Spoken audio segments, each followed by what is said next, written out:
Soy David Pastor Vico, profesor de Filosofía en la Universidad Nacional Autónoma de México, divulgador y conferencista internacional, pero hoy vengo en calidad de escritor, de divulgador de la filosofía, para presentarte mi última obra, Ética para desconfiados.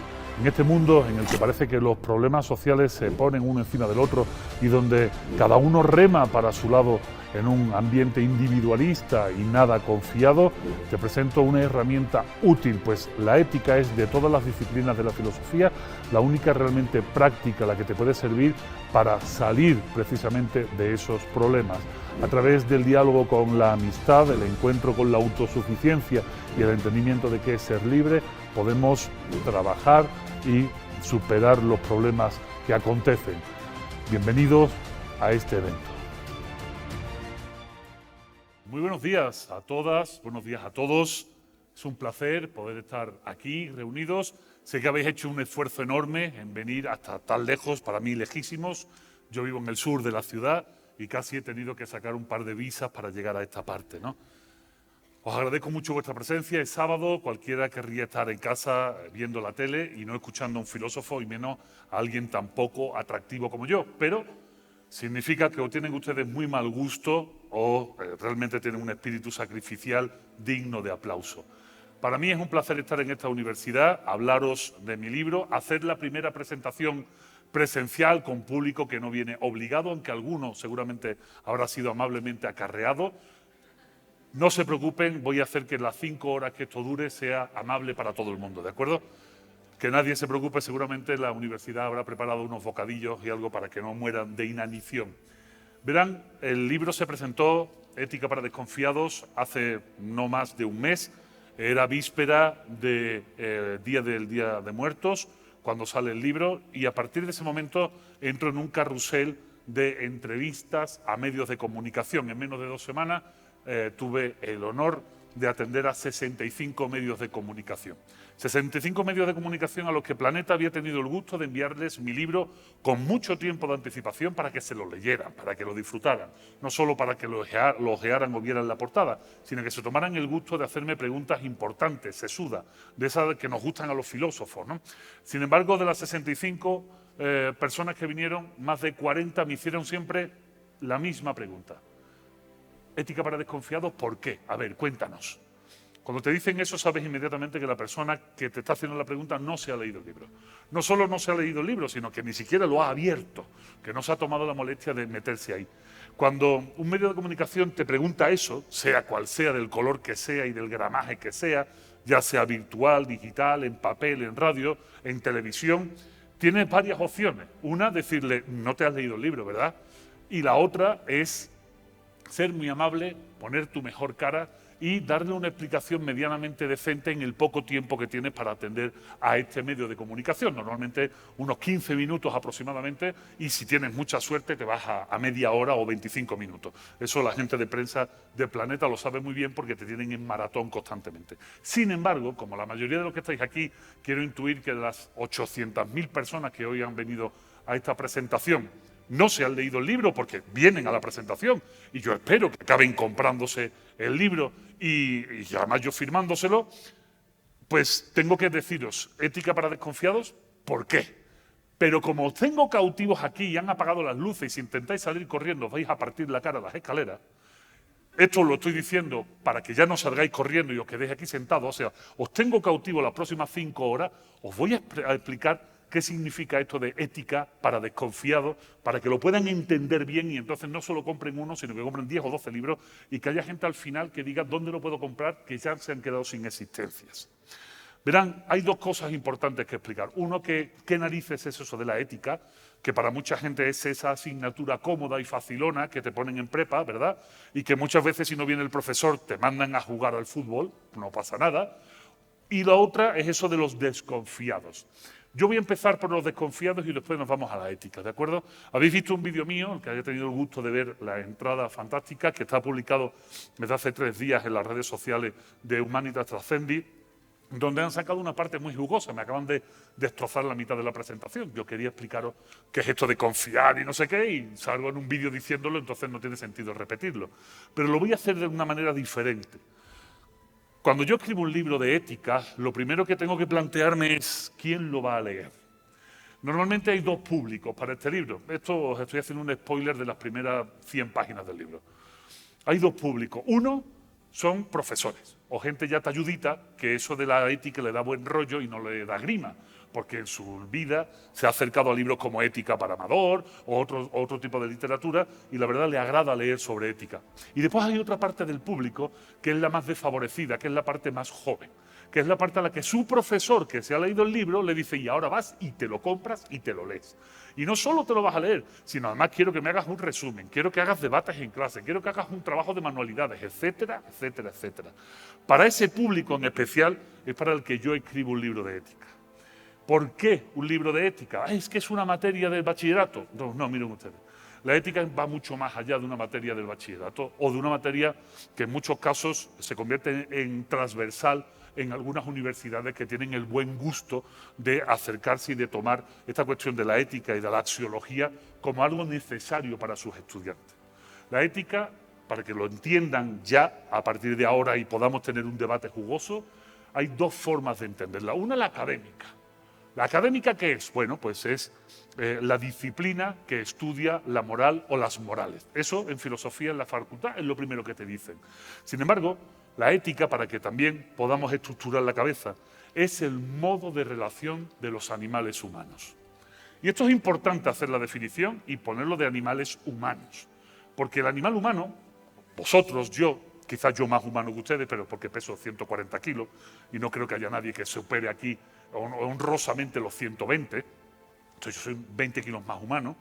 Los animales humanos tenemos un modo de relación necesario que es el ético. Decía un señor griego que aparece en la portada de mi libro, Aristóteles, que el hombre es un animal político. Cuando él decía eso, hay gente que no lo entiende y dice, el hombre es del PRI o del PAN o del PRD, ¿no? No, mire usted, no.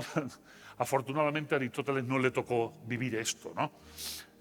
No, es un animal político porque vive en una ciudad, porque vive rodeado de sus iguales. El ser humano cuando nace, no nace ser humano, nace ser humano en potencia. Si un ser humano nace desvalido y sus congéneres, sin otros seres humanos, no llega nunca a ser humano. En la ley nos dirán que sí, que todo ser humano por nacimiento tiene una serie de derechos intrínsecos y está muy bien. Y hemos llegado a un acuerdo y hemos llamado a estos derechos humanos. Y es fantástico, es maravilloso, es una invención, es un logro social. Pero no es real en el sentido de que imagínense que tienes la suerte o la desgracia de nacer y al poco tiempo tu familia de safari en África pues fallece por una tormenta y tú te quedas solo y te crían una serie de gorilas. Si alguien lo ha visto, es Tarzán de Disney, ¿no? Claro, en Disney te dirán que al final acaba siendo Tarzán, el rey de los monos, ¿no? Y tendrás un grito muy chido y irás de liana en liana y hablarás con los animales. O si cambias de libro y te crían en vez de monos lobos, pues acaba siendo Mowgli, el niño de la selva, y también te hacen una película Disney, ¿no? Pero es que ninguna de las dos cosas es cierta. No es cierta porque tenemos referentes históricos sobre esta situación. Hace más de 200 años apareció un niño pequeñito, al que llamaron Víctor, en Aveyron. Aveyron es una parte de los Pirineos franceses. Cuando aparece Víctor de Aveyron, es un niño en el que, bueno, al verlo se sorprenden porque va andando casi a cuatro patas, no sabe hablar, tiene problemas respiratorios porque se dan cuenta que durante mucho tiempo ha andado en cuatro, y llega un pedagogo francés a trabajar con Víctor. Inmediatamente creen que Víctor es un niño que tiene algún tipo de trastorno mental, que tiene algún tipo de problema, no saben, no son capaces de definirlo, pero normal no es. Víctor no es un niño normal. Cuando el pedagogo empieza a trabajar con él, se da cuenta que el niño gruñe y que tiene aspectos de lobo, porque el niño había desaparecido con menos de 2 años de edad y había sido criado por lobos. Esto es real, esto es un caso verídico, lo pueden ver en la película El pequeño salvaje del señor Truffaut, una película de los años 70 en blanco y negro que no estará en Netflix ni en Amazon Prime porque les da miedo el blanco y negro, pero bueno, búsquenla y encuentren la película y véanla. Cuando encuentran al pequeño Víctor, trabajan con él durante muchos años y se dan cuenta de que Víctor no es capaz de aprender a hablar. Y no es capaz de aprender a hablar, porque los seres humanos tenemos un periodo de aprendizaje para hablar. Y sin embargo, Víctor había estado rodeado de lobos y a menos que seas un lobo de Disney, no sabes hablar. Así que Víctor no pudo aprender a hablar. Y tampoco Víctor fue capaz de expresar emociones y sentimientos, porque nosotros para expresar emociones y sentimientos necesitamos del lenguaje. Lenguaje adquirido porque vivimos en una ciudad, vivimos rodeados de seres humanos que son los que nos invitan y los que nos enseñan a hablar. Y cuando uno aprende a hablar, inmediatamente su cerebro empieza a organizarse, a estructurarse. Y cuando se estructura tu cerebro te permite hablar del pasado, del futuro, de números, que son cuestiones abstractas. Tu pensamiento empieza a articularse. De hecho, es muy fácil. Un perro no es capaz de pensar qué comió ayer o si le gustó o qué comerá mañana. Si ustedes dan de comer a un perro callejero, el perro callejero intentará comer lo máximo que pueda en ese momento porque nunca sabrá si hay comida al día siguiente. Si ustedes tienen un perro y lo están domesticando, se darán cuenta que de chico siempre tiene ese comportamiento, hasta que al final son ustedes capaces de revertir ese comportamiento porque el perro intuye, ya por aprendizaje a golpe de golpes normalmente, de que sí va a tener comida al día siguiente. Entonces ya no se atiborra, ya no se llena, porque no es capaz de pensar en el mañana. No tiene un pensamiento articulado que le permita pensar en el mañana. Entonces el ser humano es humano porque está rodeado de humanos, y Víctor estuvo rodeado de lobos. El pobre Víctor solo fue capaz de transmitir emoción a una persona. ¿Saben ustedes a quién? No, no era el pedagogo que pasaba horas y horas con él, era la señora que le llevaba de comer. Esto no es digno de un ser humano, no es propio de un comportamiento humano, ¿verdad? Es propio de un comportamiento de un perro, de un lobo. Eso era Víctor. Víctor perdió la oportunidad de ser humano porque no estaba rodeado de humanos. De hecho, cuando hablamos de el modo de relación de los animales, no de los animales humanos, que como les he dicho es la ética, cuando hablamos del modo de relación de los animales, hablamos de etología. Es una disciplina completamente diferente. Acérquense a los libros del holandés Frans de Waal, por ejemplo. Tiene un libro maravilloso que se llama La política de los chimpancés, donde explica cómo los chimpancés tienen una estructura política y cierta cultura, y cuando lo lees te da mucho miedo porque ves a tu jefe. Pero estás leyendo y dices, mi jefe se comporta así. Dice, sí, tu jefe se comporta así, pero tú te comportas igual que este mono que se somete delante de su jefe. Ah, sí, es verdad, cabrón. Ah, ya ves. Realmente la etología es la disciplina que se encarga entonces del modo de comportamiento de los animales, y la ética es el espacio, es el modo de comportamiento de los animales humanos. Por eso es importante darnos cuenta de que la ética cumple una función en la filosofía que ninguna otra disciplina filosófica puede cumplir. Y cuidado, que no estamos hablando de algo sencillito o baratito. Hablamos de la filosofía, estamos en una universidad, seamos un poco académicos, pero no se aburran. Tengo una niña ahí jovencita con su muñeca, no quiero que se muera de aburrimiento. No se asusten. Cuando hablamos de filosofía estamos hablando del gran cuerpo que da origen a todas las disciplinas que se estudian en las universidades. Cuando hablamos de filosofía en mayúsculas, estamos hablando realmente del arranque del pensamiento racional y del arranque de la forma de pensar que en universidades como esta se desarrolla en todas sus diferentes disciplinas, materias y licenciaturas. Bueno, pues la ética dentro de la filosofía es, por si ustedes no lo saben, la única realmente útil y práctica de manera inmediata. Esto es algo que a la gente le baila mucho, porque claro, en España, por ejemplo, de donde soy, ya habéis visto que por mi acento de Tepito no soy, ¿verdad? En España, de donde soy, ética suele ser una asignatura complementaria o optativa. ¿Qué quieres, religión o ética? Y depende del tipo de educación que te hayan dado tus padres, tira por un lado o por otro. Y normalmente se hace lo mismo en las dos, nada. Siempre te la prueban con buena calificación y tiras para adelante y tan. Y sin embargo, los que nos dedicamos a la filosofía, a la divulgación, al trabajo con políticos, por ejemplo, sabemos que la ética es la disciplina filosófica realmente práctica y útil. Pero no nos damos cuenta. Yo lo voy a aterrizar fácil para que vayan armándose en la cabeza el puzzle que necesito que se arme.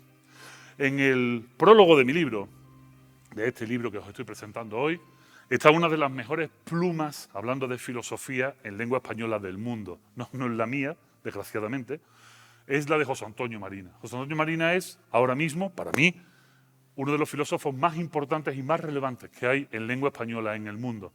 Él tuvo a bien hacer en el prólogo, no sé por qué, le gustó mi libro y dijo, yo te hago el prólogo, cosa que me encantó y mis editores se volvieron locos, imagínense, ¿no? Me escribe el prólogo, yo de verdad, desde la modestia más absoluta, agarren el libro, cómprenlo, léanse el prólogo y si se quedan con el prólogo, chido, ¿va?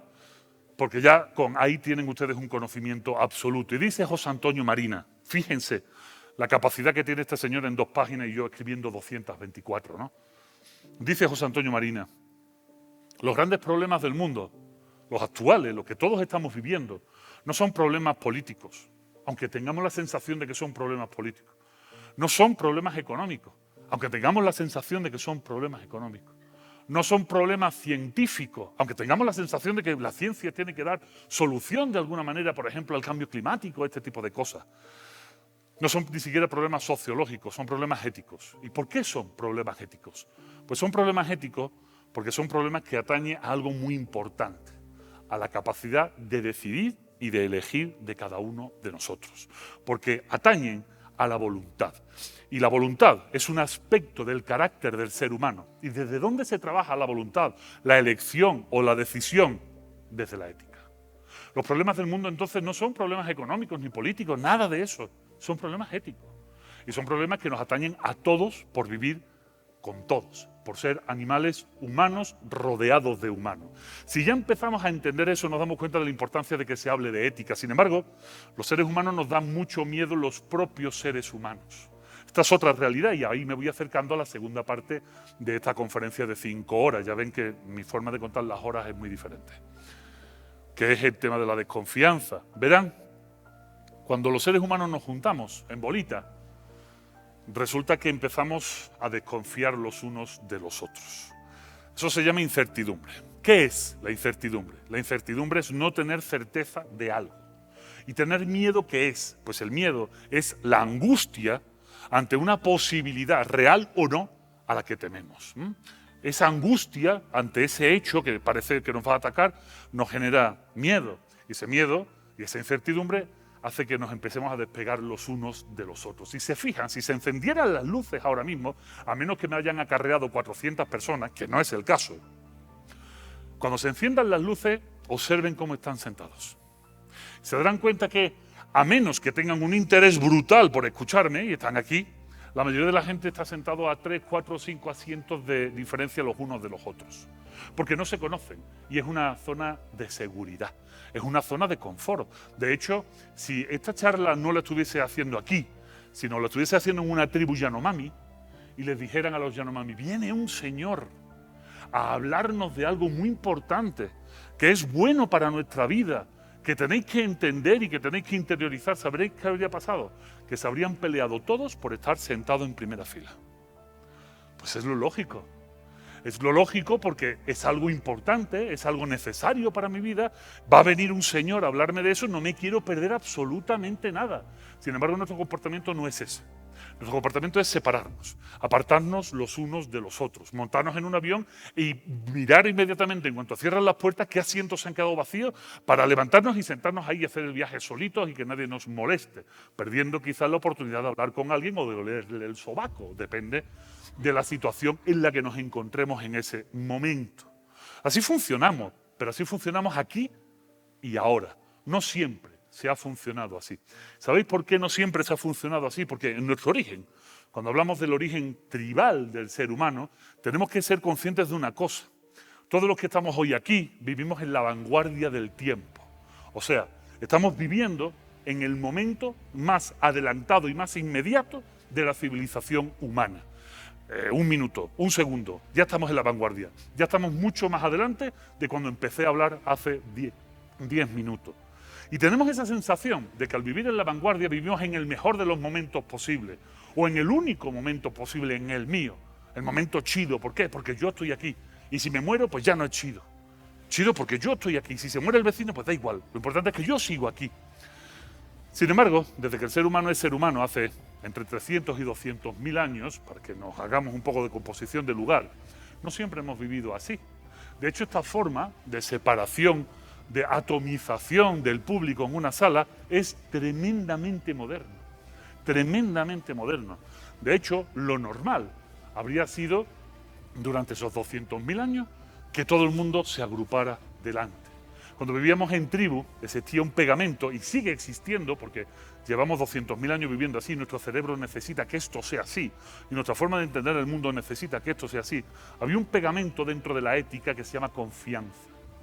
Yo sé que esto le suena a mucha gente a una especie de psicologismo barato de Paulo Coelho, ¿de acuerdo? Pues yo ni me parezco a Paulo Coelho ni tengo la cuenta bancaria de Paulo Coelho, ¿de acuerdo? Los filósofos vivimos bastante miserablemente. La realidad es que este pegamento social, que es la confianza, era lo que nos permitía una vida más coherente. Y cuando hablamos de vida más coherente en ética, tienen ustedes que saber que desde que la ética es ética y empieza a escribirse los primeros libros de ética, desde la mano de Platón y sobre todo de Aristóteles, la ética tiende a un único fin, que es ser felices. Y esto tampoco es de Paulo Coelho, maldita sea. Pero es que parece que hablar de felicidad ahora mismo solo es patrimonio de los vendedores de libros de autoayuda. Y es que resulta que Aristóteles lleva hablando de esto desde hace 2300 años, que estos son unos advenedizos que nos han ocupado el sitio de los filósofos porque hemos empezado a hablar tan raro que nadie nos entiende y al final acaban comprando libros de autoayuda que la gente sí lo entiende, ¿no? ¿Cuál es el pegamento social? ¿Por qué la confianza es el pegamento social? Bueno, pues es muy sencillo. Lo decía en el vídeo, lo repito. Cuando tú confías en los demás, cuando tú confías en tu tribu, confías en ellos porque sabes que van a hacer lo que se espera que hagan. Simplemente es tan fácil como eso. Os lo pongo aún más sencillo. Si hoy vuestra hija que viene de la escuela, que tiene 8 o 9 años, llega a casa, que no va a llegar nunca sola, porque resulta que vamos a ir a la escuela por ella, lo vamos a llevar en el coche, la escuela está a 18 kilómetros de casa, pero ahora pónganse, imaginen que vuestra hija va sola a la escuela o vuestro hijo va solo a la escuela y tiene 8 o 9 años y llega a casa y no tiene llaves porque no le habéis dado llaves de casa y se encuentra ante la puerta cerrada y papá y mamá no están. Esto ya está generando angustia en muchos padres. Si hay algún padre aquí está diciendo, ¿qué haría yo, Dios mío? Empieza a sudar. Pero lo que se habría hecho hace no más de 30 años es llamar a la vecina o al vecino.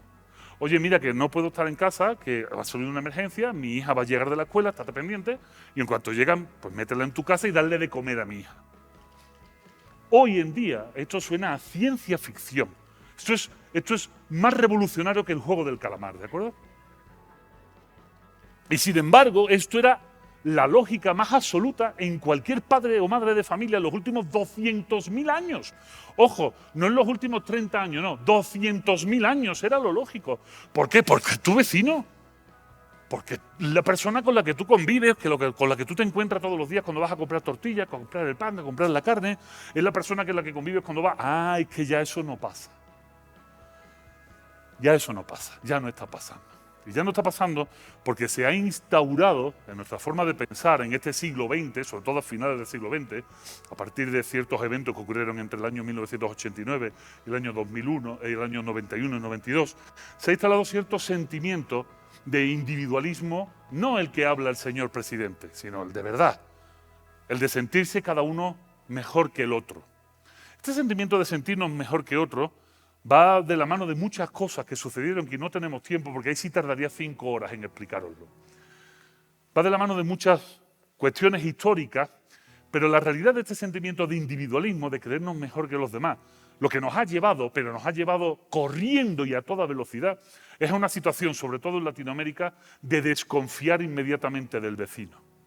De no querer tener nada que ver con ese señor o esa señora. ¿Por qué? Porque no es como yo. Porque por alguna razón extraña que solo tú eres capaz de entender, aunque compres la misma maldita Maruchan de camarón que tu vecina, la tuya es mejor. Aunque tengas el mismo suru tonto y feo que el vecino, el tuyo es más chido.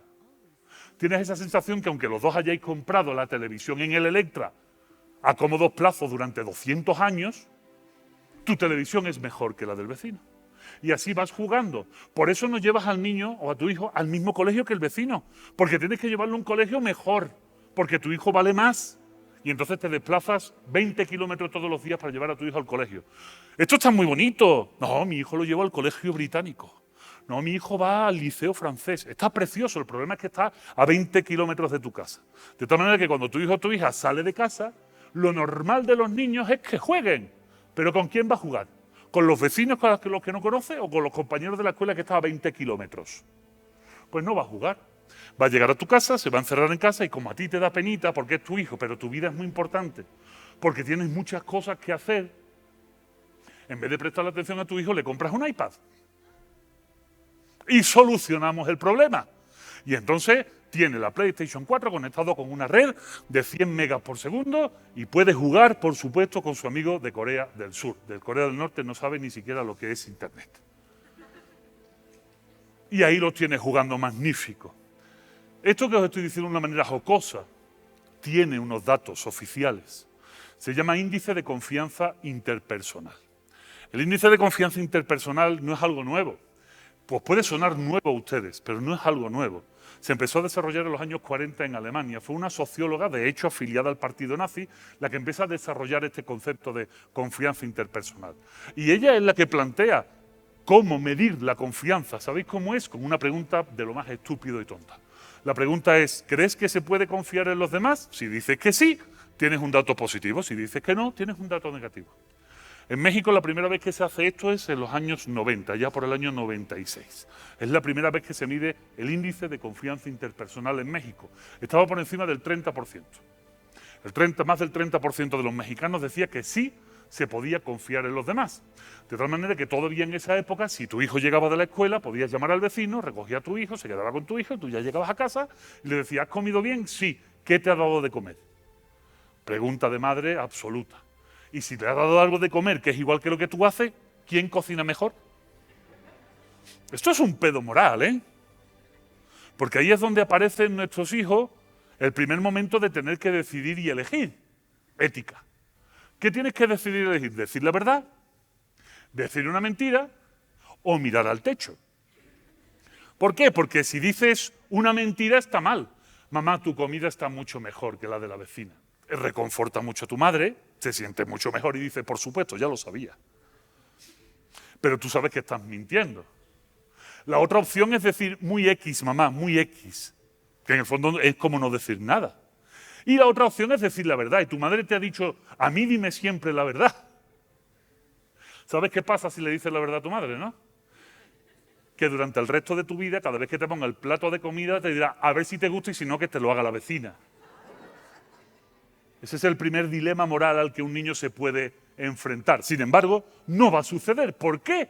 Porque hoy en día el índice de confianza interpersonal en México está en el 18%. Entre el 14 y el 18%. Ese es el índice. O sea, son 14 de cada 100 mexicanos confía en los demás. El otro, el 86% de los mexicanos dice que no, que naranjas de la China, que en los demás no se puede confiar. Así que no se preocupen, que vuestros hijos ya no comen con los vecinos. De hecho, vuestros hijos ni siquiera saben quiénes son los vecinos. De hecho, cuando yo me enfrento año con año, ojalá este periodo de pandemia me permita volverlo a hacer dentro de poco, con los padres de nuevo ingreso en las prepas y en los CCH de la UNAM, yo soy el que les da la bienvenida. A lo mejor algunos estudian algún CCH de la UNAM, pues sabe que yo soy el que les da la bienvenida y que me enfrento a grupos de padres de 8.000 padres. ¿Se imaginan 8.000 padres de un CCH ahí sentados? Cuando le hago la pregunta, ¿conocen el nombre de los hijos de los vecinos? Todos me dicen que no. No saben cómo se llaman. Sin embargo, aquí hay mucha gente mayor, menos tú, que es una delicia que hay una niña tan chica y que se estará aburriendo muchísimo.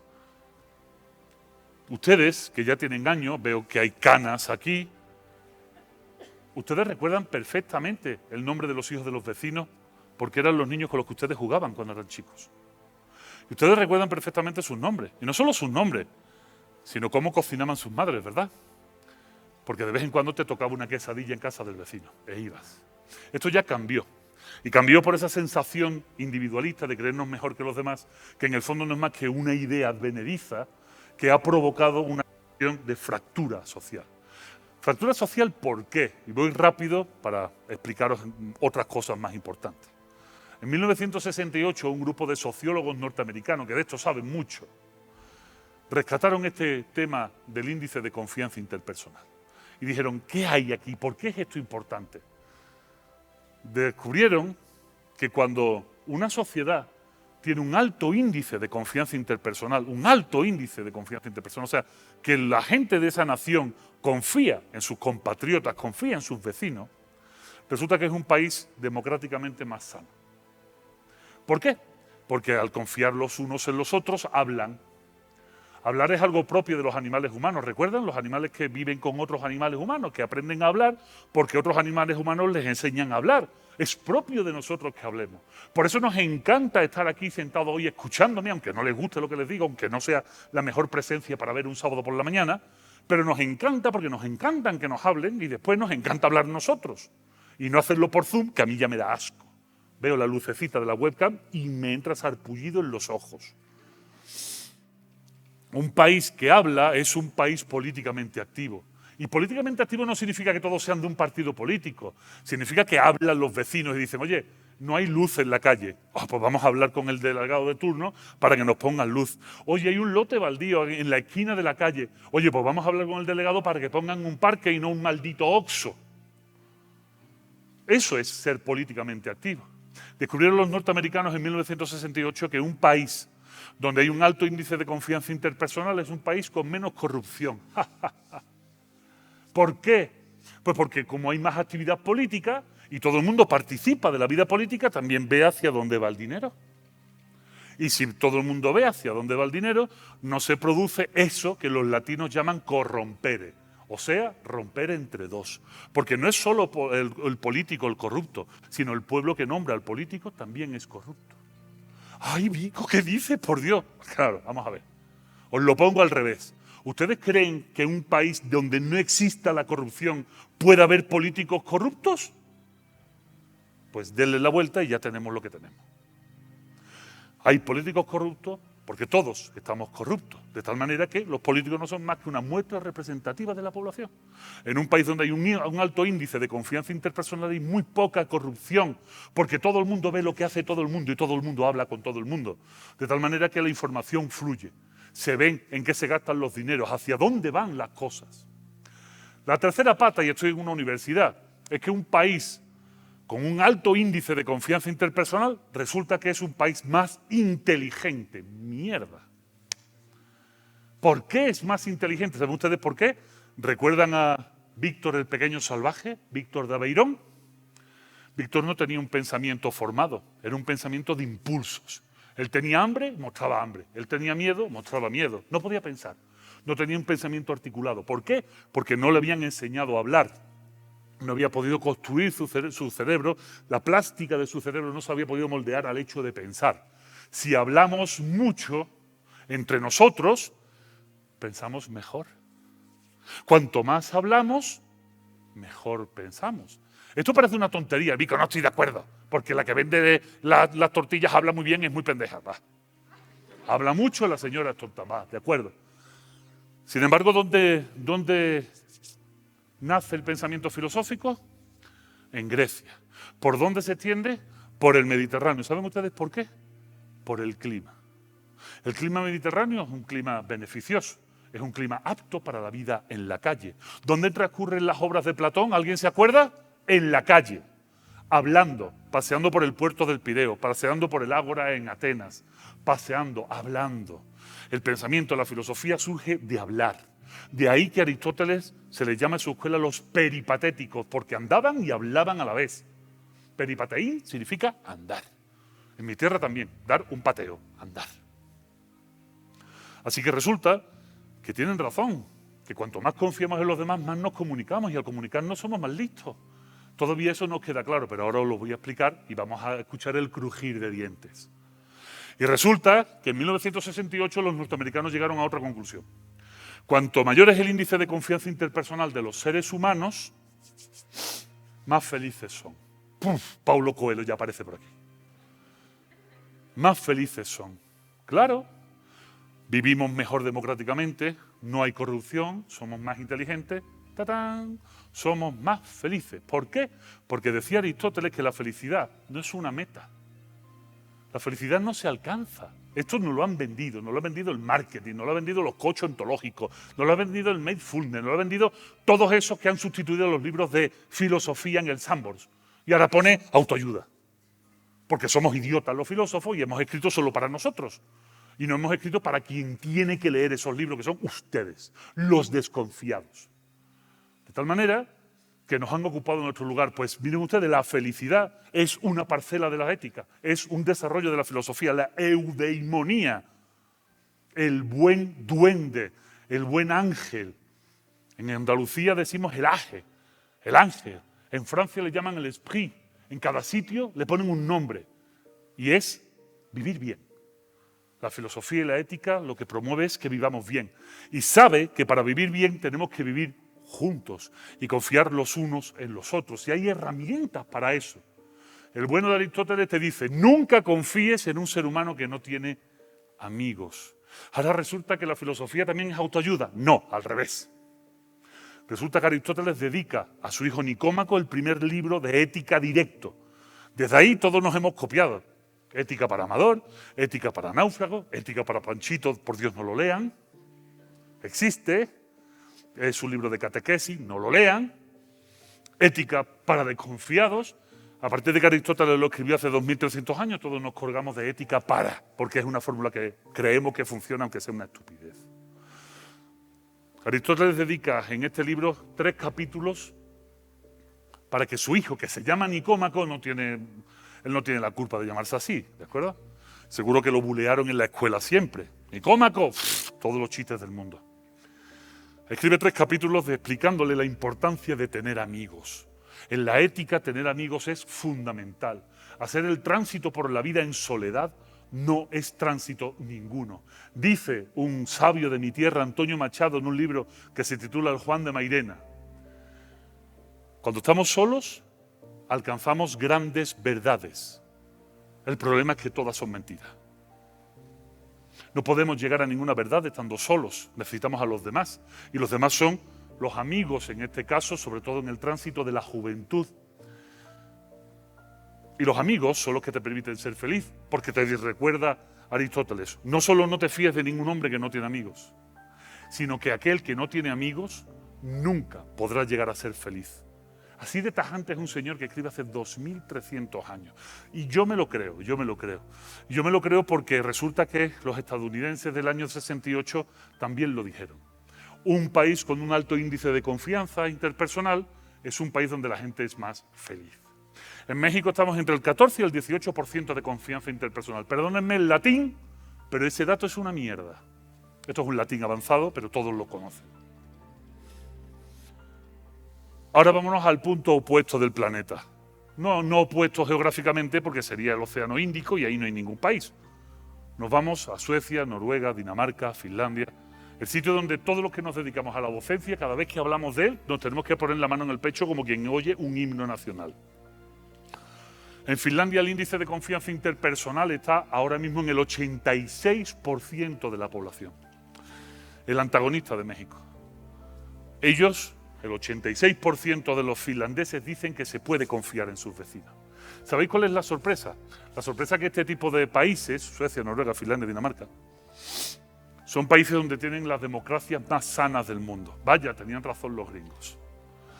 Resulta que en Finlandia todo el mundo tiene una participación muy activa, se puede votar en muchas cosas, hay muchos referéndums, a la gente no le da hueva ir a votar. Y la gente va y vota. Y no solo va a votar, sino que no hay un partido hegemónico, hay un montón de partidos. Y cuando uno gana no le dan 200 diputados plurinominales para que no tenga problemas, sino que hablan un partido con otro y llegan a acuerdos para gobernar. Hablan, se comunican y son capaces de tener los países más prósperos y más adelantados del mundo. En estos países resulta que tienen los índices de corrupción política más bajos del mundo. Hay un programa español de un señor que se dedica a hacer preguntas incómodas por el mundo. Fue a Suecia, le puso el micrófono a una persona que iba andando y le preguntó en un inglés bastante malo si recordaba el último caso de corrupción política que se vivió en Suecia. Y dijo, sí, lo recuerdo, fue en el año 1985. Pregúntenme a mí el último caso de corrupción política en México que conozco.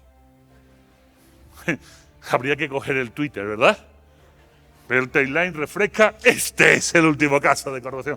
Resulta que hay un señor que se dedica a hacer no sé qué de la minería y que intermedia. Que su hijo tiene empresa minera. Vale, esto salió ayer, lo dijo el señor Carlos Lórez de Mola.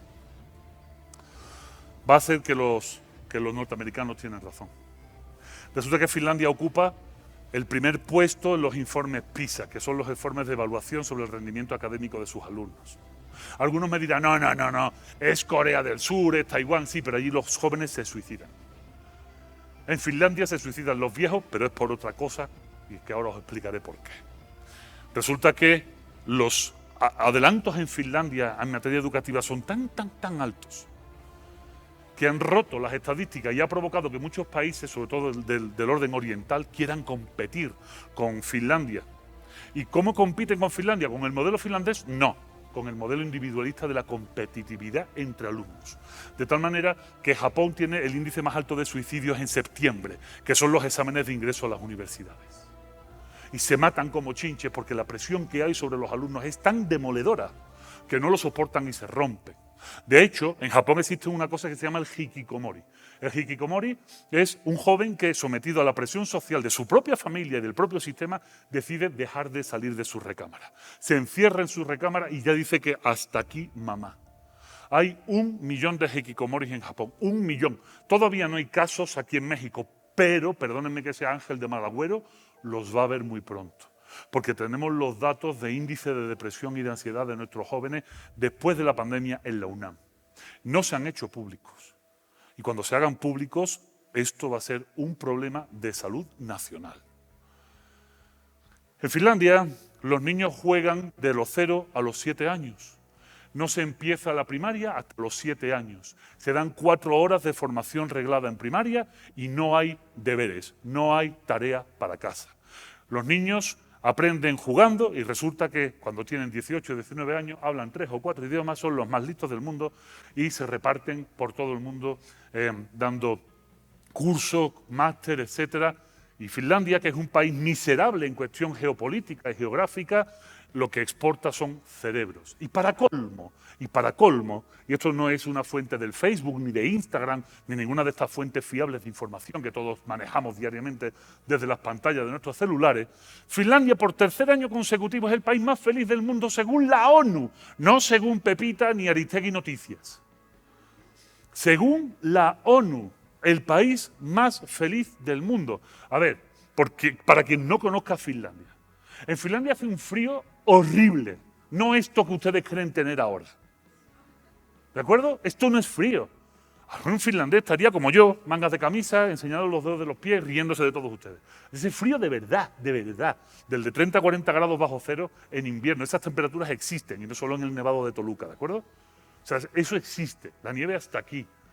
En Laponia hay 4 meses de noche al año y 4 meses de día al año. Esto es para volverse loco. Se come fatal.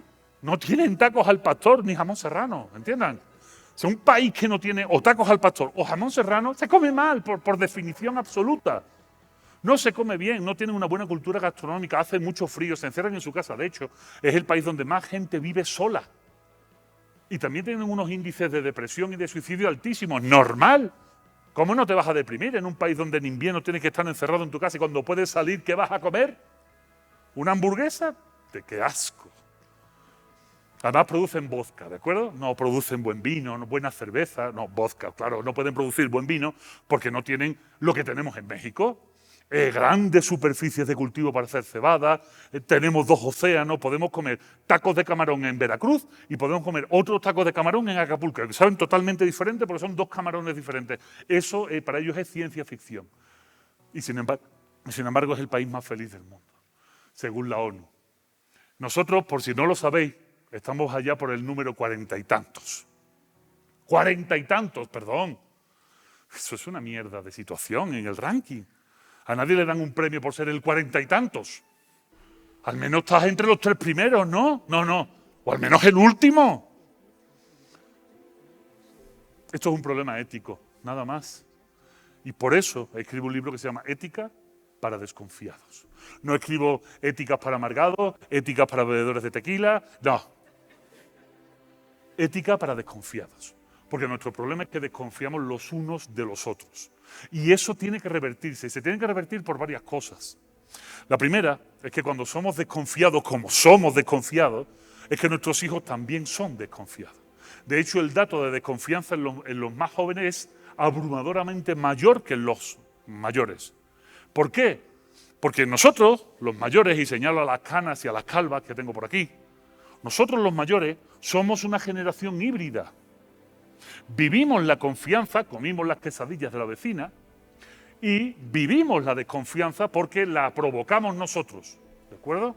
Ay, vi con la delincuencia, no hay tiempo para explicarlo, me contratáis para otra entrevista, otra otra conferencia y os lo explico, ¿de acuerdo? Pero no tiene nada que ver con la violencia. Y el que me haga la pregunta ahora, pues que se siente, se prepare, que tengo por lo menos 2 horas más para hablar de eso. Nosotros, los mayores, fuimos híbridos, conocimos un sistema y el otro. Pero nuestros hijos solo han conocido un sistema, el de la desconfianza. Y cuando se es profundamente desconfiado, primero, se es un infeliz. Los niveles de ansiedad, los niveles de depresión están por las nubes. Os voy a dar el dato porque me da pánico. En los alumnos de nuevo ingreso de la UNAM, en bachillerato, hemos llegado en las chicas a cifras de más del 30% de depresión y un 5% de intentos de suicidio. ¿De acuerdo? Esto no es ninguna tontería. Esto es un tema sangrante que va a estar en la palestra en los próximos días en los medios de comunicación. Y tenemos que trabajar sobre eso, y solo se puede trabajar desde la ética. Cuando generamos poblaciones tan desconfiadas, resulta que después le estamos poniendo retos imposibles, retos que nosotros como adultos no somos capaces de solucionar. No, hijo, tú tienes que solucionar el cambio climático. Papá, ¿yo? Sí, tú, porque si no tus hijos, yo ya estoy de vuelta. Pero tus hijos van a estar jodidos. ¿Y cómo lo hago, papá? ¿Yo solo? Pues claro que no, solo no se puede hacer nada en este mundo. Y los que tenemos canas lo sabemos. Solos no se puede. Necesitamos amigos, necesitamos una red social para poder hacer cualquier cosa, desde este evento hasta comprar tortilla. Porque si no está en la tortillera, no puedes comprar nada. Necesitamos a los demás para poder hacer un mundo. Por eso somos animales políticos. Sin embargo, nuestros hijos los estamos educando en la desconfianza y los lanzamos a un mundo donde, para solucionar los problemas que nosotros hemos creado, necesitamos otra forma de pensar diferente y no la que ellos tienen.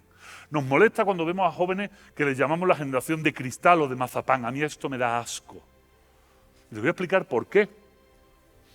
Porque la culpa es nuestra, que son nuestros hijos. Es que se la pasan en el Facebook, es que se la pasan en las redes sociales. ¿Y quién le paga las redes sociales, idiota? A ver, ¿no? Es que mi hijo se la pasa el día en Internet. Tú eres el que paga Internet, ¿no? Tú eres el que le ha puesto la tableta en las manos a tu hijo, ¿no? Es que no soporta nada. Claro, no soporta nada porque no tiene habilidades sociales. ¿Y sabe cómo se consiguen habilidades sociales? Jugando con los vecinos en la calle. Es que no conoce a los vecinos. Claro, no conoce a los vecinos. ¿Nos damos cuenta? Nos quejamos de cómo son porque los hemos hecho así y no nos gusta. Y ahora resulta que hay un grupo de jóvenes muy amplio, más de lo que os podéis imaginar, que ha dicho: yo hasta paso ya de redes sociales. Se calcula que más de un 60% de la generación millennial sí tiene redes sociales, pero no interactúa de ninguna manera con las redes sociales. ¿Sabéis por qué? Porque les da asco. ¿Y sabéis por qué les da asco? Porque nos han visto a nosotros volvernos idiotas en las redes sociales. Porque, perdón, los consumidores de Twitter no son jóvenes de 18 años, son personas de más de 35 años en adelante. Esos son los que consumen Twitter. Y entonces ellos han dicho: ¿saben qué? Yo ya paso de esto, aquí me bajo. Pero claro, el problema de aquí me bajo es: no quiero nada de lo que tú me has dado. Y nada de lo que tú me has dado es: no quiero participar de la política. Por eso en todo el mundo los índices de votación se están desplomando, porque los jóvenes han dicho que ya pasan de votar, que ya ellos no votan, que ese no es su pedo, que ese pedo es nuestro. Por eso estamos votando a semejantes energúmenos en el mundo. Porque al final los mayores nos volvemos extremadamente conservadores o idiotas. ¿Sabéis qué significa idiota? Viene en el libro, os va a encantar. Idiota es una palabra griega, no es un insulto. Bueno, para el que quiera y como lo diga, ¿no? Pero idiota es una palabra griega. Idiota significa aquel ciudadano que solo se preocupa de sus asuntos y no participa de la vida pública. Eso es un idiota. Y es un mundo de desconfiados, efectivamente, es un mundo lleno de idiotas, de gente que solo se preocupa de sus asuntos y que deja los asuntos públicos para que los haga otro. Ese otro no existe a menos que nosotros los eduquemos. Por eso es necesario un libro que se llama Ética para desconfiados. Y lo primero que empieza Ética para desconfiados es mostrando los problemas, pero también las soluciones. ¿Por qué? Porque estoy cansado de que me digan: es que no entiendo la filosofía porque no sirve para nada. Es que la filosofía empezó para servir, para ser útil, y sobre todo la ética, que como os dije al principio es la disciplina filosófica más práctica que existe. Para eso se inventó la ética, para eso se desarrolló la ética, para ayudar, para ser felices. Así que en este libro me propuse muy seriamente dar herramientas para ayudar, soluciones a preguntas. Normalmente somos muy buenos los filósofos haciendo magníficas preguntas y enfocando los problemas desde sitios muy retorcidos, pero nunca aportamos ninguna solución. Este libro va por otro camino. Y no es que yo me haya inventado esto. De hecho, utilizo las respuestas de los grandes filósofos de la historia para ayudarnos. Lo primero es explicarle a los jóvenes qué es la desconfianza y por qué es necesario empezar a confiar en los otros. Pero cuidado, a confiar de una manera crítica, que esto no es darnos la paz en la iglesia un domingo. Confiar es saber quién tienes al lado. A ver, esto es fácil, ¿eh? Que si tu vecino se parece a un ganso, es un animal muy poco utilizado en estos momentos, ¿verdad? Si tu vecino se parece a un ganso, vuela como un ganso, grazna como un ganso, y si te lo comes sabe a ganso, tu vecino es un ganso, ¿eh? Os pongo este ejemplo porque en el norte no puedo poner el ejemplo que os puedo decir ahora. Si cambia de troca, de camioneta cada 6 meses por una del año, si tiene cinturones tepitanos, si tiene un sombrero, pues ya sabes de qué va tu vecino. O es un cantante de corridos o es lo otro. O sea, hay que ser crítico, no hay que ser idiota, no hay que dejarse, ay, sí, confío en todo el mundo. No va de esto, ¿eh? No va de esto. Lo primero es que sepa lo que es la confianza y lo segundo es darle las herramientas necesarias como animal humano para afrontar la vida. Y lo primero es que no hagas este tránsito solo. Que te digan lo que te digan tus padres cuando entres en la universidad o en la prepa, que yo me lo encuentro cada vez que arrancamos el año, que los padres le dicen a sus hijos, ya entraste en la UNAM, hijo, ya chingaste, porque no nos podemos pagar la Humanitas, no la podemos pagar. Pero ya entraste en la UNAM, así que ya entraste en la UNAM. Pero como has entrado en la UNAM, le dicen los padres a sus hijos, y en cualquier universidad, allí no vas a hacer amigos, no vas a echarte novia, vas a ser el mejor, vas a sacar mejores calificaciones que nadie. Si puedes, pásale mal los apuntes a tus compañeros para que ellos reprueben y tú no. Esto es verdad, ¿eh? Esto es verdad como la vida misma. Este es el mensaje que los padres damos a nuestros hijos. Yo le digo todo lo contrario. Lo siento. A la universidad, a la prepa, vas a hacer amigos. Porque necesitas hacer amigos. Porque tu cerebro, tu ánima, tu espíritu necesita de la amistad. Necesita construir un mundo con herramientas. Y esas herramientas te lo dan los amigos, los seres humanos de tu círculo inmediato. ¿O no, papá y mamá? ¿No fueron nuestros amigos los que nos dieron esencias en muchas cosas? Es que hay amigos malos, claro que hay amigos, y políticos malos mucho más. Pero no podemos privar a nuestros hijos de tener malas experiencias. Deben de tener, igual que las tuvimos nosotros. Ahora, en un ámbito de seguridad. ¿Que cuál es? La escuela, la prepa, la universidad. Ten amigos, ten novia, pásalo mal. Sobre todo si eres ingeniero, que no sabes lo que es el sexo hasta que pueden pagarlo, ¿no? O sea, realmente ellos lo pasan muy mal. Los de filosofía y ahí vamos, ¿no? Ya los psicólogos ya ni os cuento, eso sí. Es necesario tener experiencias vivenciales, amorosas, fracasos. ¿Qué es la poesía sino un corazón adolescente roto? A ver, lean ustedes a Gustavo Adolfo Bécquer, lean ustedes a Neruda, que tenía 60 años y tenía el corazón de un adolescente y todavía lo leemos. ¡Ay, qué hermoso! Pues esto es imposible si le das ese mensaje a tu hijo, ¿de acuerdo? Imposible. La filosofía lo sabe y lo tiene claro y después le enseña a ser autosuficiente. Es otro mensaje de la filosofía. Esto no lo digo yo, lo dice un señor que se llama Epicuro y que murió hace mucho tiempo. ¿Qué es ser autosuficiente? Y todos pensamos, en conseguir las cosas por él mismo. Mal, eso es un error. No, ser autosuficiente es saber realmente de qué eres capaz. Eso es ser autosuficiente. ¿De qué eres capaz? Conócete a ti mismo. Pero conócete a ti mismo en relación a los demás, no a ti mismo en tu ombligo. El mundo no orbita tu ombligo. El mundo es social y necesitamos de los demás para saber para qué soy bueno yo. Y eso lo tenían muy claro los griegos hace mucho tiempo. De hecho, yo siempre me quejo de ese mensaje de la autoayuda que dice, si lo deseas fuerte, fuerte, fuerte, el cosmos te lo da. Mentira. Las cosas no suceden por mucho que tú aprietes, hijo. Suceden otras cosas si aprietas mucho. Pero no que el cosmos te dé nada, no te lo da. Ni porque reces mucho al Dios que te dé la gana. No sucede así. O tienes acción, que es decidir y elegir, o no pasa nada. El mundo pasa por encima de ti. Es importante que seamos capaces de entender eso y dar las herramientas a nuestros hijos para que lo sepan. Y yo pongo un ejemplo muy fácil en el libro. Miren ustedes. Si yo me baso en esa idea de que si yo lo deseo mucho, mucho lo puedo conseguir, venga, de acuerdo, me encanta la ciencia ficción, quiero ser astronauta.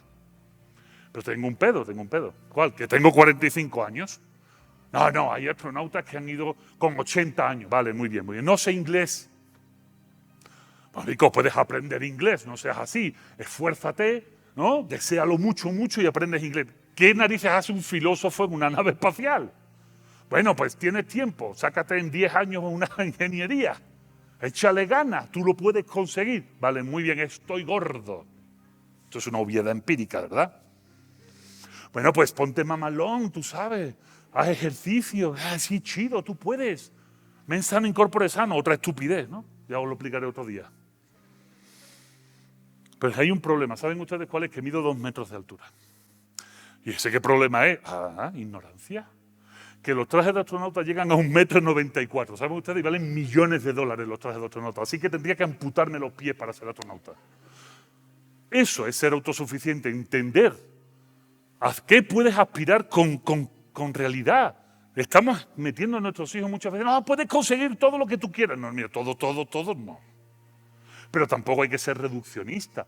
No, me conformo con simplemente este pedacito. No, tienes que conocerte a ti mismo. Y eso significa conocer a los demás y saber para qué eres bueno y en qué puedes aportar a la sociedad. Ahí está la autosuficiencia. En ese conocimiento. Pero para eso se necesita la tercera pata de esta herramienta y con esto termino. La tercera pata de esta herramienta se llama libertad. Y ahora inmediatamente todos estamos pensando en el famoso discurso político de es que yo no llevo cubrebocas porque me impide ser libre. No, esto es una majadería y es una estupidez. Hay 2 formas de entender la libertad. Lo dije el otro día con Yuridia Sierra, el martes de esta semana. De hecho, quien no me conozca, todos los martes pongan Imagen Radio a partir de las 9, pues me escucharán diciendo este tipo de cosas. Hay 2 formas de entender la libertad. Una, la que se acoge a derecho, ¿de acuerdo? Y la que se acoge a derecho no es más que una invención, es un logro social. De hecho, cuando hablamos de libertad creemos que es la posibilidad de hacer lo que se nos pegue la real gana. Esto no es así. El ser humano no ha sido libre nunca. ¿Para qué le damos más vueltas? La esclavitud se abolió en 1982 en Mauritania, un país chiquitito que está frente a las islas Canarias en el Océano Atlántico africano. Mauritania abolió la esclavitud en 1982 y no la condenó hasta el 2012. O sea que, si nos damos cuenta del panorama mundial, hemos sido esclavos toda nuestra existencia. Siempre ha habido esclavitud en el mundo. La libertad, por tanto, es un logro social. Y es un logro que se ha conseguido a base de lucha y que lleva aparejado una serie de obligaciones y deberes. Eso es en el marco del derecho. No podemos exigir libertad si no cumplimos la parte de contrato social que nos toca, que es asumir nuestros derechos y obligaciones. Pero esa no es la que me importa. La que me importa es la libertad en el sentido más filosófico, en el sentido de don Emilio Lledó, uno de los grandes sabios de la filosofía mundial, y con eso acabo. Don Emilio Lledó nos explica que el conocimiento, el saber, nos abre el ámbito de la posibilidad. Cuanto más conocemos y cuanto más sabemos, más libres somos a la hora de elegir y de decidir. Y elegir y decidir, como os decía desde el principio, son la articulación de la ética en el mundo. Así que si queremos dar un mensaje a nuestros hijos, si queremos invitarlos a tener una acción ética y poder solucionar los problemas del mundo, también tenemos que abrirle el campo del conocimiento para que ellos sean los que elijan y decidan qué quieren hacer y sobre todo con quién quieren hacerlo, porque este tránsito no se puede hacer en soledad. El que así lo piense tiene un problema, y el que me diga hoy, es que yo nunca he tenido amigos y soy feliz y no me hacen falta, le tendré que preguntar muy seriamente si cree que un ciego es la mejor persona para hablar del color del cielo. Porque como decía el poeta del Renacimiento sobre el amor, que la amistad es un tipo de amor, el que lo probó lo sabe. Y si no, no hables porque no tienes capacidad de criticar esta cuestión. Esto, en gran medida y a grandes rasgos, es ética para desconfiados. Así que espero haberos metido en el cuerpo el suficiente impulso, no solo para que compren 10 o 12 libros cada uno para regalárselo estas Navidades a su familia, sino para que se tomen la molestia de leerlo y sobre todo, si tienen gente cerca, y ya saben a qué gente me estoy refiriendo, que creen que les puede ser de utilidad, pásenselo. Muchísimas gracias a todos.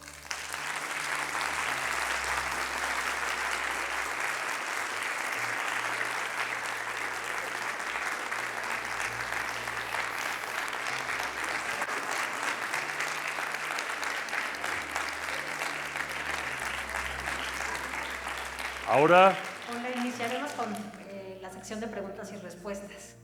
Yo les pedí a la organización que pusieran un cartel aquí de última hora que es hagan preguntas pero fáciles. ¿De acuerdo? Que estamos muy cansados. Pero bueno, ahí tienen el micrófono, el que quiera, por favor, que me haga las preguntas que desee. Y si no son preguntas, porque sé que el hecho de poner un micrófono para preguntar coarta mucho a mucha gente, si tiene una opinión o si quiere dar eso, su propia opinión sobre lo que aquí ha escuchado, también está invitado a hacerlo, que creo que es muy importante que nos escuchemos los unos a los otros. Si nos va a dar un mensaje de que está vendiendo el coche, lo dejamos para otro momento. Ahí hay una mano levantada. Muy buenas tardes. Yo estoy sumamente agradecida por esta óptica diferente que no se me había ocurrido a mí, yo creo que igual a la mayoría, tener en relación al índice interpersonal de desconfianza. Muchas gracias y yo creo que sí voy a comprar el libro. Muchas gracias a ti. Mucha gente me pregunta, mientras alguien levanta la mano y le pasan el micrófono allí, mucha gente me pregunta, Vico, vale, muy bien, te creo, o confío en ti, ¿no? Ya veré si te creo o no te creo, pero por ahora confío en ti. ¿Qué puedo hacer? Y la pregunta del qué puedo hacer es la necesaria, ¿de acuerdo? Como no sé si alguien me la va a hacer, pues yo la digo. ¿Qué puedo hacer? Pues es muy sencillo, de verdad. Lo que pasa es que exige algo que no nos gusta, que es cierto grado de sacrificio y salir, como decía el señor Jorge Bucay, de cierta zona de confort que nos hemos construido. Ojo, que yo soy el primer defensor de zonas de confort del mundo, ¿eh? En IKEA venden unas zonas de confort chingona. A mí me encanta mi zona de confort, trabajo mucho para tener mi zona de confort, pero entiendo que la vida social es necesaria, es vital. Si alguno se está planteando después de escuchar y ha dicho yo soy de los que no confían en los demás, lo único que le invito es a que cuando salga de la puerta de su casa y se cruce con el vecino, hable con él. Vamos a empezar por ahí. Nada más, ¿eh? No hace falta ir al Himalaya, encontrar una cabra, cortarle la barba, hacer una bufanda. No, no, no. Son cosas sencillas. Son las mismas cosas que hacían nuestros padres. De hecho, si sois padres de hijos, o lógicamente de hijas, no de perros, esos no me valen. La palabra perrijo me da cierta náusea. Abran las puertas de su casa para que jueguen con sus compañeros de clase o con los vecinos. ¡Ay, mi casa! ¿Por qué? Porque te preocupa. Igual que hicieron tus padres contigo, abre las puertas de tu casa. Porque nos da miedo por la inseguridad y no queremos lanzar a nuestros hijos a la calle, ¿de acuerdo? Es lógico, y más si vives en ciertas partes de este país, ¿de acuerdo? Pero tu casa es segura. Abre las puertas de tu casa. Invita a que tu hijo habla en la escuela con tus compañeros, con los padres de los compañeros de tus hijos, que vayan a tu casa a hacer la tarea. Es que Vico después hace la tarea y se ponen a ver pelis en Netflix. Chido, perfecto, muy bien. Que aprenda a convivir con otros. Abre las puertas de tu casa. Eso siempre es beneficioso, porque además les abre el mundo a otra realidad. Sí, gracias. Es un comentario, nada más quiero felicitarle por su cátedra. Yo soy contador público y estoy estudiando psicología como segunda carrera.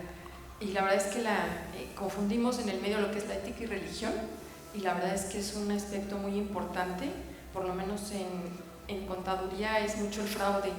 Y yo creo que ese tema desde la familia se debe de inculcar la ética a nuestros hijos.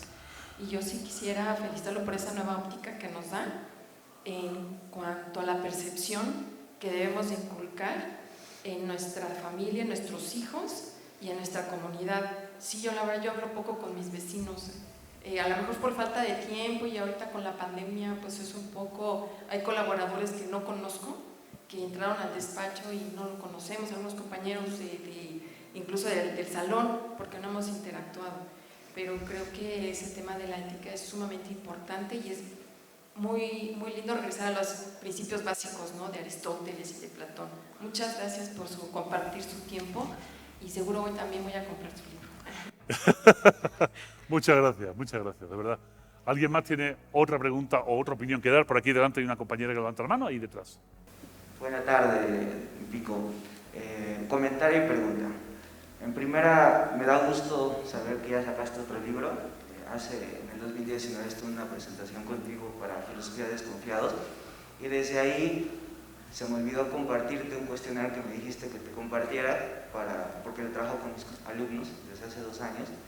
Un verdadero libro increíble. Entonces ahora me voy a atrever a leer voy a confiar en ti. Hecho. Y seguiré confiando. Entonces es muy padre porque los alumnos, cuando yo les digo el mundo es una mierda, como lo empiezas en la filosofía para desconfiados, se los hago ver prácticamente, ¿no? Por ejemplo, ahorita estamos con una simulación de un juicio oral con el tema del Joker de Todd Phillips, ¿no? Y les hago ver cómo la sociedad hace que Joker pues, desconfíe, ¿no? Y al final genere una venganza de todo lo que le hace a la sociedad. Partiendo de esto, me gustaría hacer la pregunta.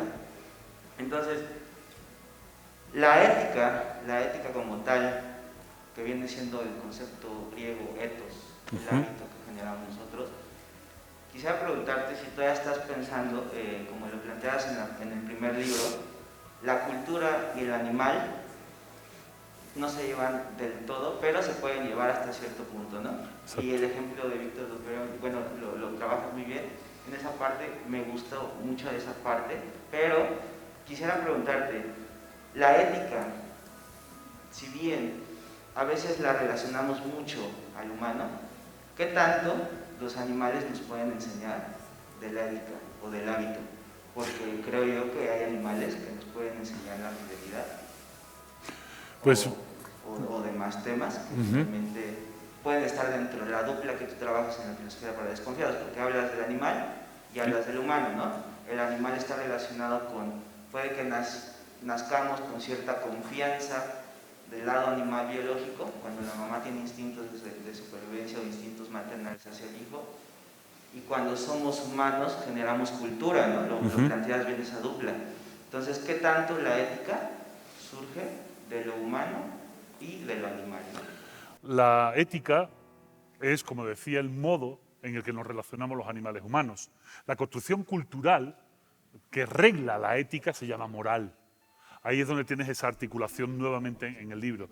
Él es lector de Filosofía para Desconfiados, mi primera obra, que también pueden comprar ahí, se la firmo con mucho gusto, acaben con todos esos libros, pero es cierto que mi forma de escribir siempre es muy dualista, pero no en el sentido platónico de alma y cuerpo, yo no trabajo ese aspecto, sino en el del animal y el humano como construcción cultural. ¿Qué sucede con lo humano o lo animal? Que en lo animal tenemos la necesidad biológica de confiar los unos en los otros.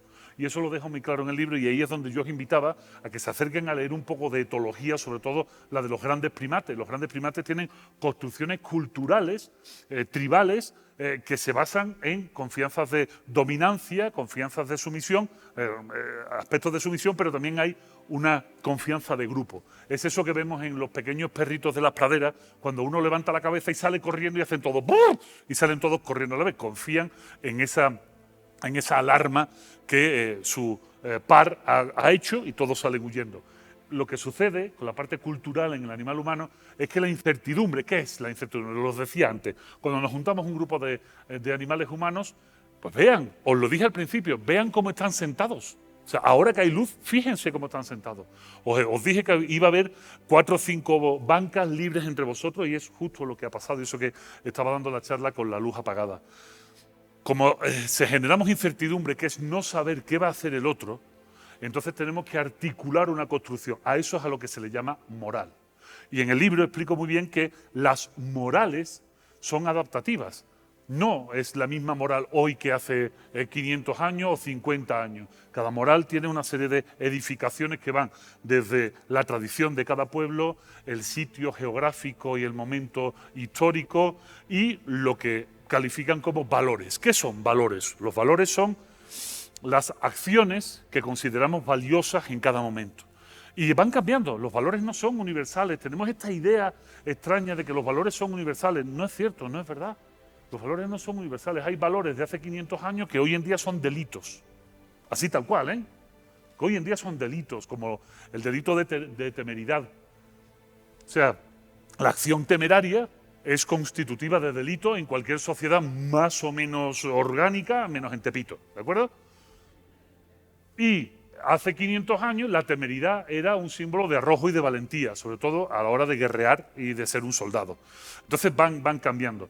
Para cerrar un poco la pregunta que me hace, yo no entiendo el mundo de la ética en el mundo animal simplemente porque no hay una capacidad de pensar sobre ese propio mundo.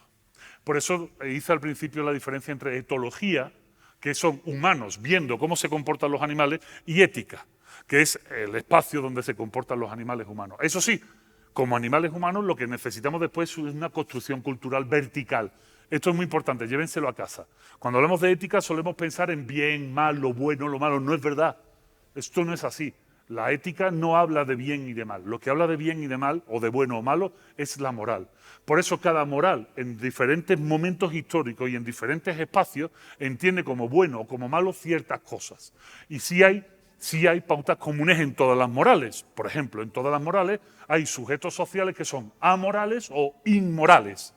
O sea, amoral, que no acata la moral de ninguna manera, o inmoral, que dentro de su sistema intenta pervertirlo. Pero son buenos, o sea, hay inmorales que son muy buenos. Oscar Wilde fue un inmoral muy bueno. De hecho, fue acusado por inmoral.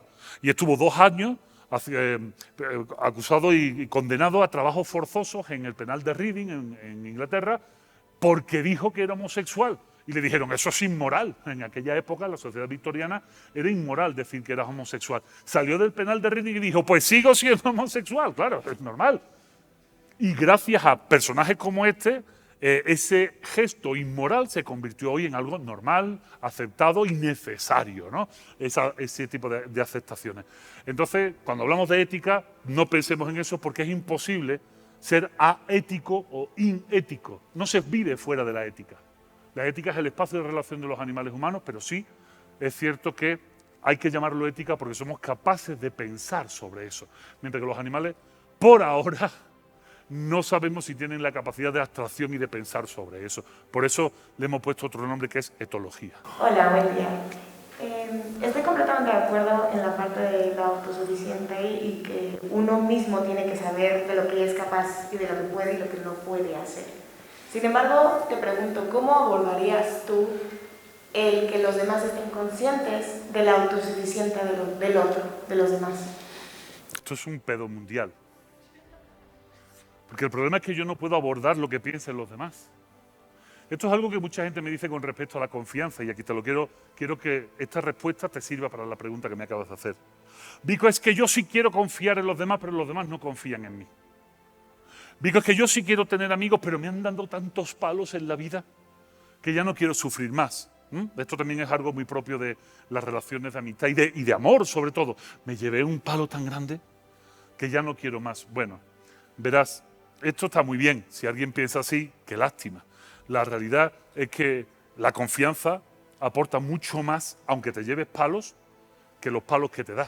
O sea, son mucho más el beneficio del hecho de confiar activamente en los que te rodean y empezar a trabajar con los que te rodean, que los prejuicios que te lleva una traición. El problema es que, como todo dolor lo entendemos como absoluto, esto pasa mucho en mi tierra. Yo soy andaluz y somos exagerados por definición, ¿de acuerdo?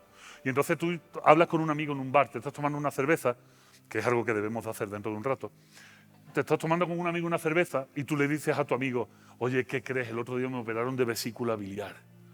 No me digas, sí, te dolió un chingo. No decimos un chingo, decimos un montón. ¿Por qué? Porque, por si no lo saben, el dolor de vesícula biliar es uno de los 5 dolores más fuertes que puede sufrir el ser humano. Y te dice tu amigo, ¿y sufriste mucho? Ni te imaginas, me retorcía por el suelo, pateaba las paredes, mordía las patas de la mesa. Y dice, a mí me pasó el otro día algo muy parecido. Me dio un golpe en el dedo chico del pie que me dolió, vamos, tanto como a ti. Cada uno siente el dolor como algo absoluto y cuando se enfrenta al dolor del otro, minimiza el dolor del otro y pone el suyo por encima. Esto es algo muy propio de los seres humanos. Pero es una imbecilidad.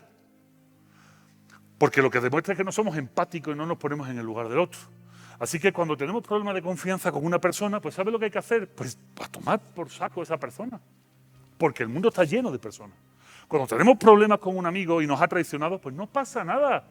Adiós, amigo, que tengo 1000 más. Y seguimos trabajando sobre eso.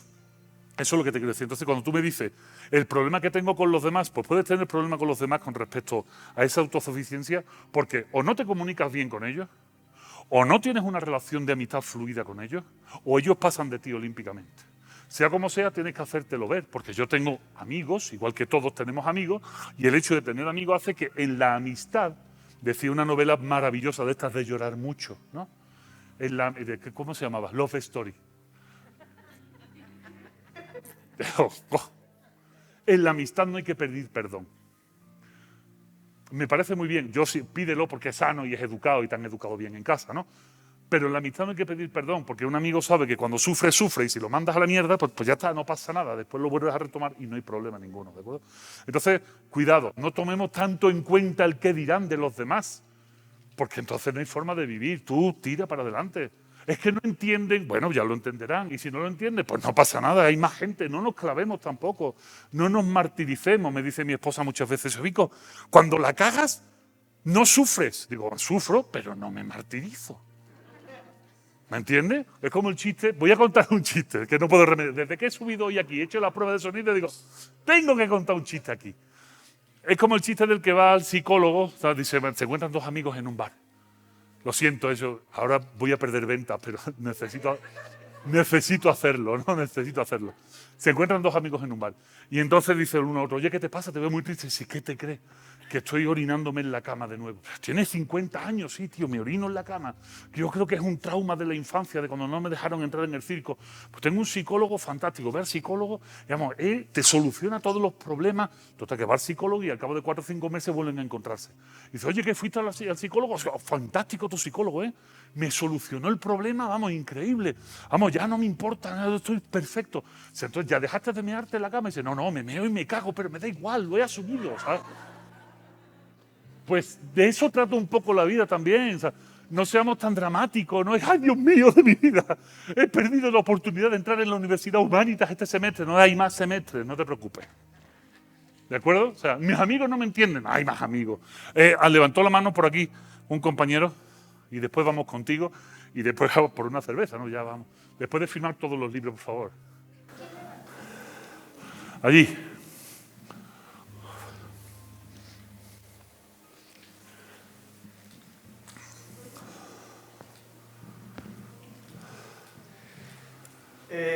Bueno, yo no estoy acostumbrado a hablar así con un poco de gente, entonces igual estoy un poco nervioso, pero bueno, me veo identificado como híbrido, tengo una hija pequeña, melancolía de mi infancia comparada con las infancias que veo hoy en día, y ya no me refiero con el tema pandémico en el que todo ha sido nuevo para todos y frustrante y demás, pero sí que veo que las sociedades evolucionan y una cosa que odio es ver a los niños con las tabletas, los teléfonos móviles, pero también es una manera que esta sociedad acaba de, no sé si establecer, de relacionarse. Mi hija tiene 4 años y pienso cuando tenga 8, 9 y sus compañeros de clase todos tengan teléfono móvil. Si yo, por creencia, no le doy un teléfono móvil, es posible que la esté aislando, porque ahora ha evolucionado la manera de relacionarse, ¿no? Entonces, muy a mi pesar, tendré que dárselo. ¿O crees que debería no dárselo y tratar de inculcarle que las relaciones se producen de otra manera y que a ver si tiene narices de cambiar la manera de relacionarse de las personas de su entorno? Perfecto. Entonces, bueno, es un miedo muy fundado, claro, con toda la certeza. Me encanta la pregunta y además es de las que valen millones, ¿eh? No te los puedo pagar, pero bueno. Después te invito a una tónica. Es que él no bebe alcohol. Mira, te voy a dar un poco un marco sobre esto.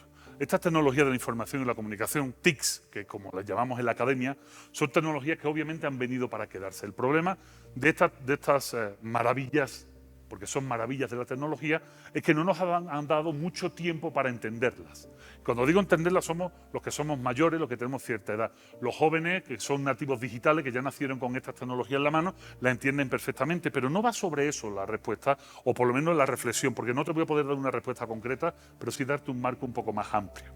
Lo que sí nos hemos dado cuenta es una cosa. Primero, que el ser humano de hoy en día no es capaz de diferenciar los estímulos que vienen del mundo virtual y del mundo real. Esto es una certeza científica. La Universidad de California, en Los Ángeles, sacó un artículo hace no más de 4 años donde explicaba que cualquier cerebro, no solo el de los jóvenes, sino también el de nosotros, que estamos muy involucrados en las redes sociales, Al recibir un like, experimentamos la misma carga de endorfinas, serotoninas y bioquímicos que cuando comemos chocolate o nos pagan. No hay capacidad en nuestro cerebro de diferenciar el mundo virtual del mundo real. ¿Por qué? Pues porque, desgraciadamente, nuestro cerebro, igual que nuestra biología, no ha evolucionado nada en 200.000 años. Nosotros somos ahora mismo, todos los que estamos aquí, somos neandertales con teléfonos inteligentes en el bolsillo, tal cual.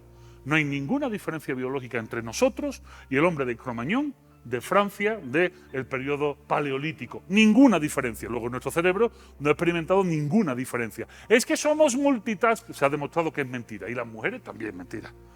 Por si queríais decirme yo, no es cierto.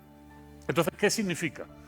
¿Tengo que quitarle el teléfono a mi hijo? Bueno, a ver, los colegios Westing, sobre todo los de Estados Unidos, que son colegios que tienen mucha profusión, colegios privados muy, muy caros, pero donde la gente de Silicon Valley mete a sus hijos, los hijos de Zuckerberg, bueno, él no tiene, los hijos de toda esta gente, han prohibido las tecnologías digitales en los colegios. Las han prohibido, literalmente. ¿Sabes por qué?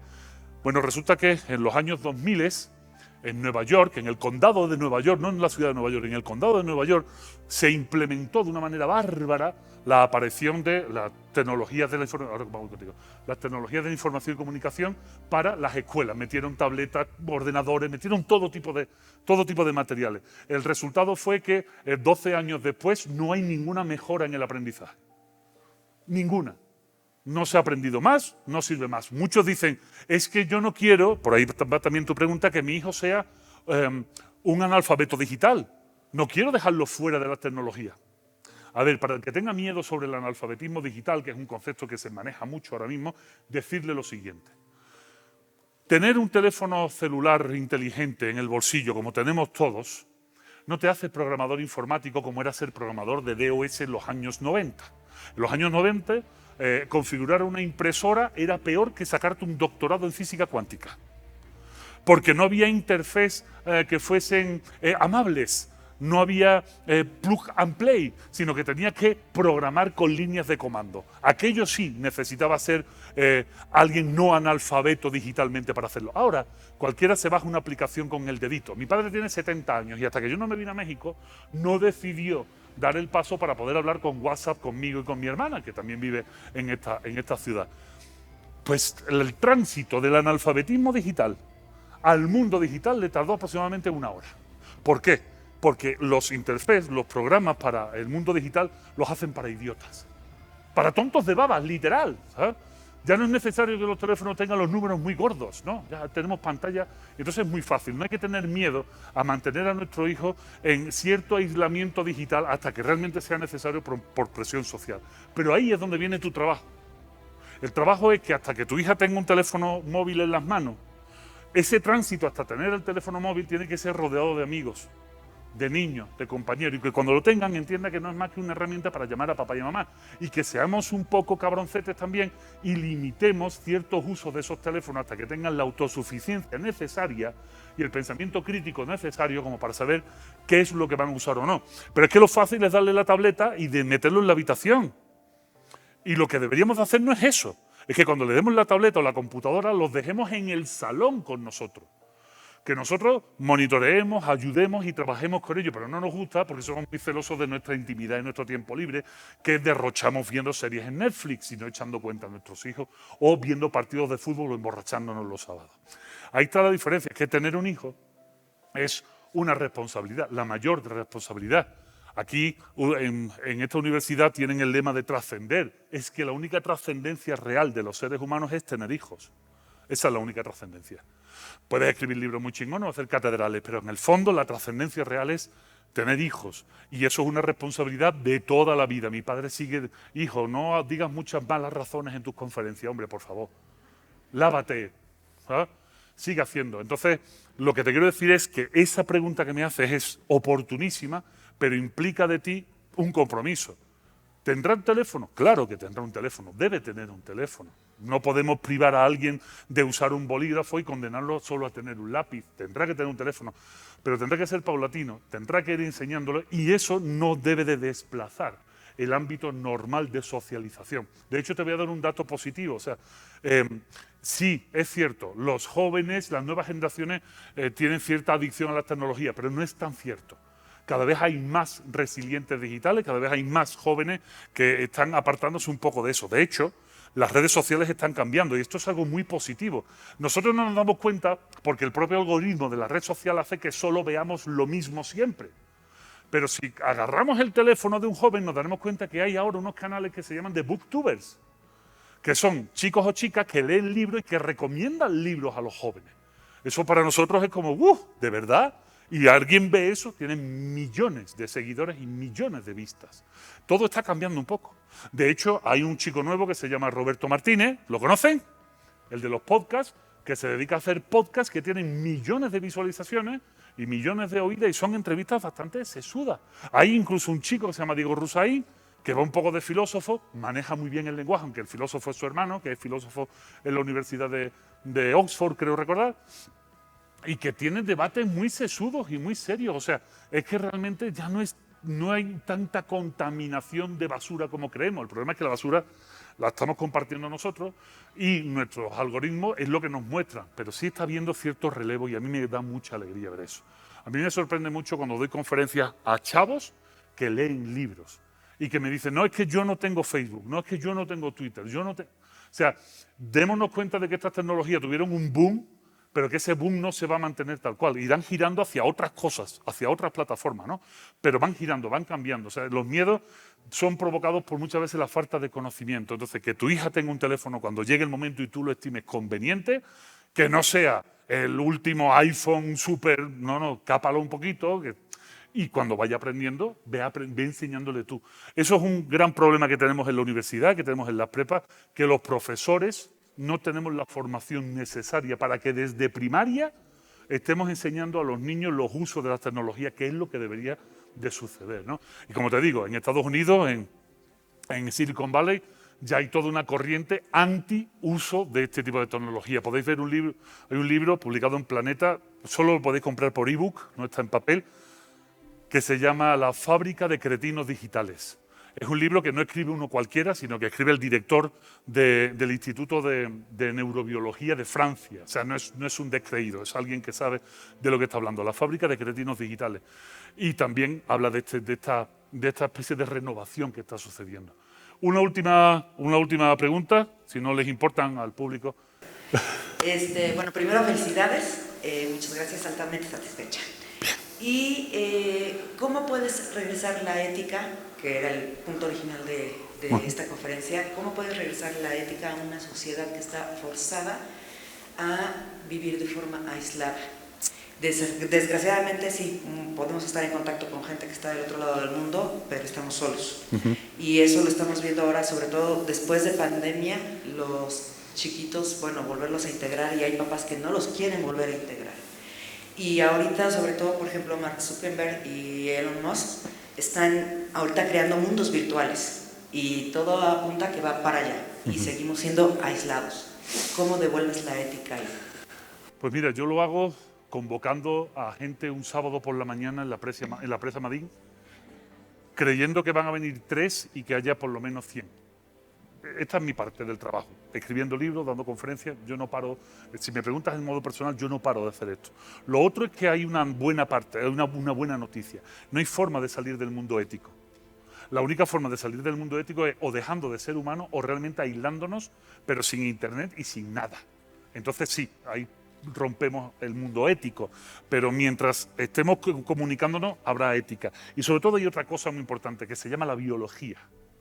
Nuestra biología, nuestra construcción orgánica como animales humanos nos impulsa sí o sí a tener que confiar en los demás. Ya sea un booktuber, un youtuber, un instagramer, un tiktokero, lo que tú quieras. Y al final hay conflictos, y los conflictos son que seguimos siendo animales humanos paleolíticos en un mundo contemporáneo. Con lo que más tarde o más temprano o salimos y respiramos el aire común que todos respiramos, a pesar de hacerlo con cubrebocas y con mucho cuidadito, o nos enfermamos, y esto es lo que estamos viendo.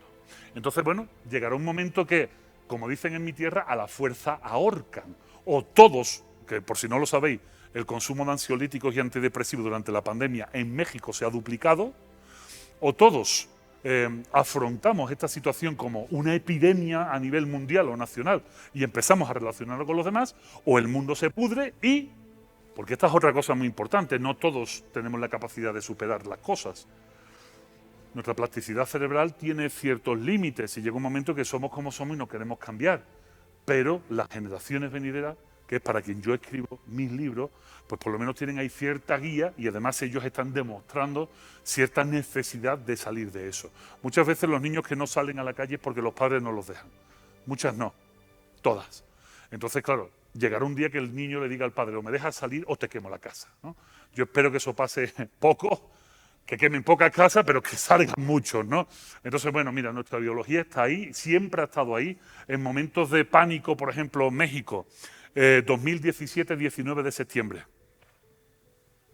1 de la tarde, esto dice de temblar, y una sociedad que desconfía los unos en los otros, sale toda la calle, nos vemos la cara de pánico, todo el mundo.